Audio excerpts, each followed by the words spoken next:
Russia's war on Ukraine has spooked Europe. 5 months and counting, the Russian war machine is still rolling on. The ruble remains strong. Russia has found new partners to do business with, but Europe has not been able to find enough alternatives to source energy. So now they're preparing for the worst case scenario, the war spilling over. Europe is arming itself. The European Union has made a proposal. It talks about a joint weapon purchase plan. Basically, they want to buy weapons as a group, as a union.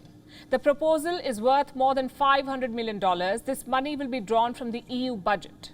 The European Union has a small budget. It was close to about $150 billion in 2019, and this is barely 2% of the combined national budgets of member countries. So they will draw money from this pool, from this budget. And with this money, they'll buy ammunition, like light and heavy artillery, anti-aircraft weapons, armored vehicles, anti-tank defense systems, all sorts of things. The EU foreign policy chief says this is required because the war in Ukraine is going to continue. The war will continue, we'll continue supporting, and that's why I have proposed the next tranche of the European Peace Facility, allocating 500 million more. It has been a political agreement on supporting this proposal. And the decision will be taken on the next days, but today the ministers agreed on that. What kind of military shortages are European nations facing? EU officials have declined to answer that question. They say they cannot due to security reasons. But here's what the EU foreign policy chief was quoted as saying. And let me repeat that. Since the euro crisis in 2008, Europe has gone through a kind of silent process of disarmament. We've been stripping ourselves of arms without saying it. We've reduced our military assets between 2008 and 2014 in a very shocking way. The war, in fact, has exposed Europe. It is not ready to face a military conflict. Weapon stockpiles are running low. They've struggled to source tanks, rocket launchers and artillery.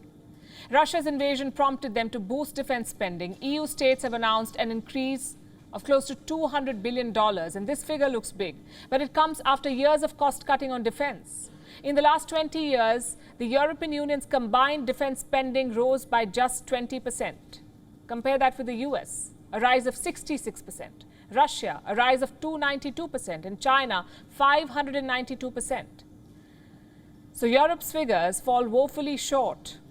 They tried to make up in the last few years. Just before the Russian war, the war on Ukraine, Europe saw the biggest growth in arms imports globally.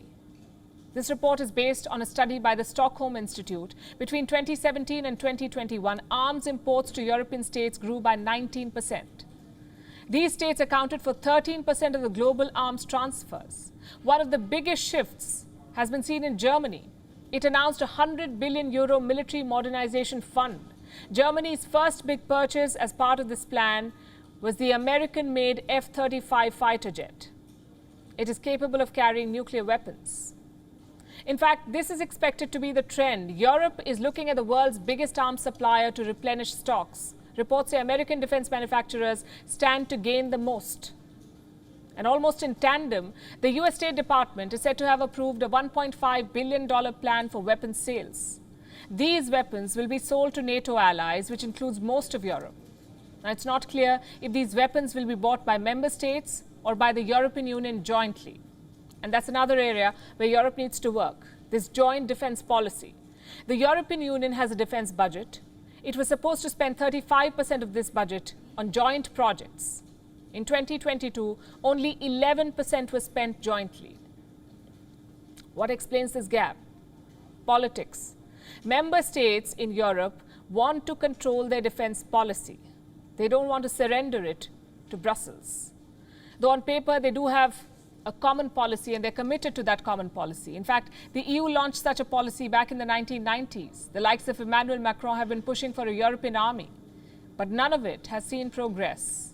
Perhaps Russia's war on Ukraine will prove to be the impetus for change. WION is now available in your country. Download the app now and get all the news on the move.